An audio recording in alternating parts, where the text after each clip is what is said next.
Kapag naluto na, itabi mo lang. Sa kalagaan ng gulay-gulay, mayroon na mabilisang ulam ngayong tag-ulan. Kaya maliliit na tilapia ang nilinisan. Total, matagal na din nang ito'y huling natikman. At upang kahilingan ni Kanayong Noy kasongkad mapagbigyan, lalagyan lang ng twist ang nakasanayan. Binuka sa gitna at tinanggal ang dugo at bituka sigurado malinis. Upang di makaapekto sa lasa, hinugasan. 2 baon ng kanin lamig gagamitin palaman sa 1 kilo ng isda. Sa kaluya magkaroon ng bango. Dito na din naglagay ng 2 kutsara ng asin. Sa ngayon, eto muna ang gagamitin at inilagay sa bawat gitna ng tilapia. Noong nakaraan, may mga nagsabi na masarap din ito sa hipon. Kaya naisipan bakit hindi pagsamahin at sa bawat pagitan ng salansan naglagay ng hipon na palaman. Sa parehong paraan, inayos ito ng paulit-ulit hanggang maipon lahat sa lalagyan. Eto isang dahilan bakit di tinatapon ang gantong garapon. Kaya kung ginagawa mo din to sa ngayon, isa ka na ding bihag ng kahapon.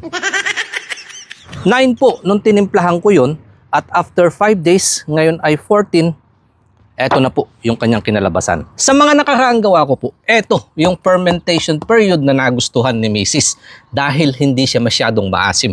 At yung ganyang size ng isda, nadudurog na din po yung kanyang tinik. Agad iginisa sibuyas, bawang, luya. Medyo dinamihan para labas ang aroma at siling palaban upang bawat subo ganahan. Andyan na din ang kamatis. Sabi nga nila pwede din itong gawin. Kaya eto at susubukan. Buti na lang malayo sa bahayan kundi baka lahat sila maglabasan. Binudbuhan ng paminta, betchin na pampalasa. Eto na walang tigil na haluan. Mabilis ang ulam at madaling bitbitin noong panahong hindi umuwi. Sa bukirin na kumakain upang matapos ang mga gawain. Gusto ni nanay tuyo parang bukayo pero dahil nagpaparamdam na ang gutom, bumabas muna ng ilang sandok habang patuloy ang salang. Lamesa inayos, mga lagang gulay-gulay ang naghihintay. At kung nakain ka din ito, pa-share ng video at kapag nadaanan ko ang wall mo, sagot ko naman ang ulam mo. Lord, thank you po sa blessing na pinagkaloob mo ngayong araw. Nilapit ko po ito in Jesus' name.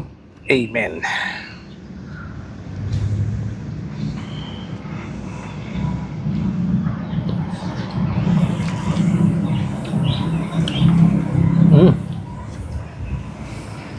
Sakto lang yung alat. Tsaka yung kanyang asim.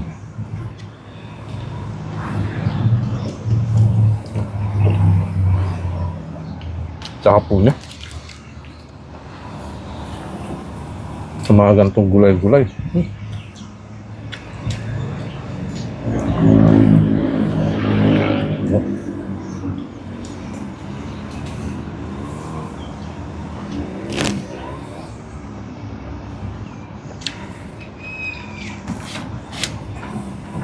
At sa dami po na sili na nilagay ko, halos kakaunti na lang yung nalalasahan kong anghang.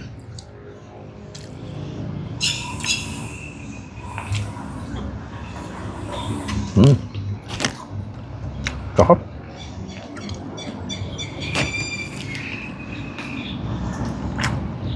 Siyempre sa mga katulad ko po na kumakain din yan, yun yung makakaintindi ng sarap. Pero yung mga hindi laking bukid, sabihin nila, kakaiba daw ang amoy at saka lasa.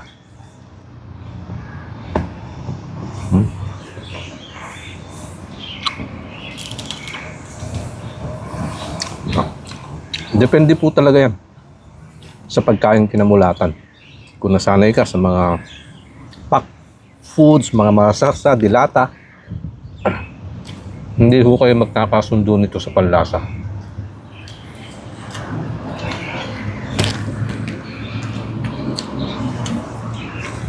Kapag katulad niya po, akin akong bukid. First class na yan sa amin.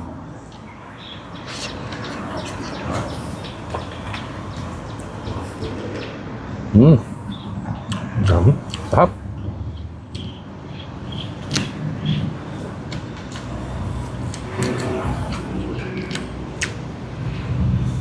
Ngayon ko lang masusubukan sa hipon yan. Ayos din pala. Halos wala na pong tinik.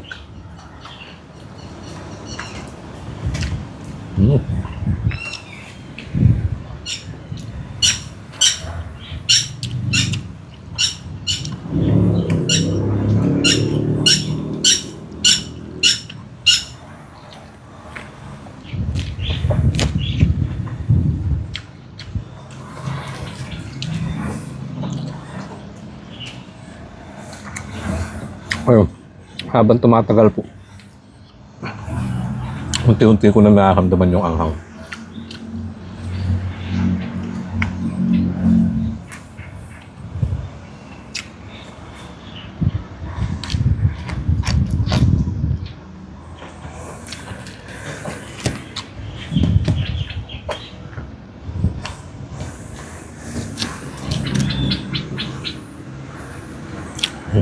Kaya sumakanain po natin dyan na kumakain din ito pero hindi alam kung paano gawin. Ayan po yung aking paraan. Pwede nyo subukan.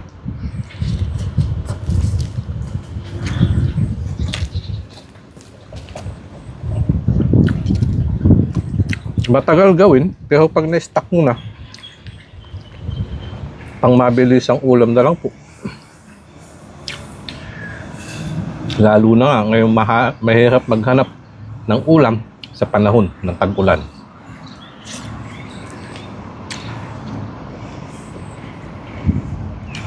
Kapag may buho ka na sa lamesa, lagaan mo na lang po ng mga gulay-gulay at saka mga pritong isda.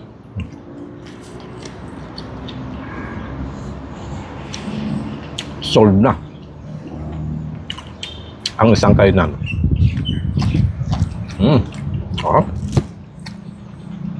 Maraming salamat po, marami sa inyong patuloy na pagtangkilik.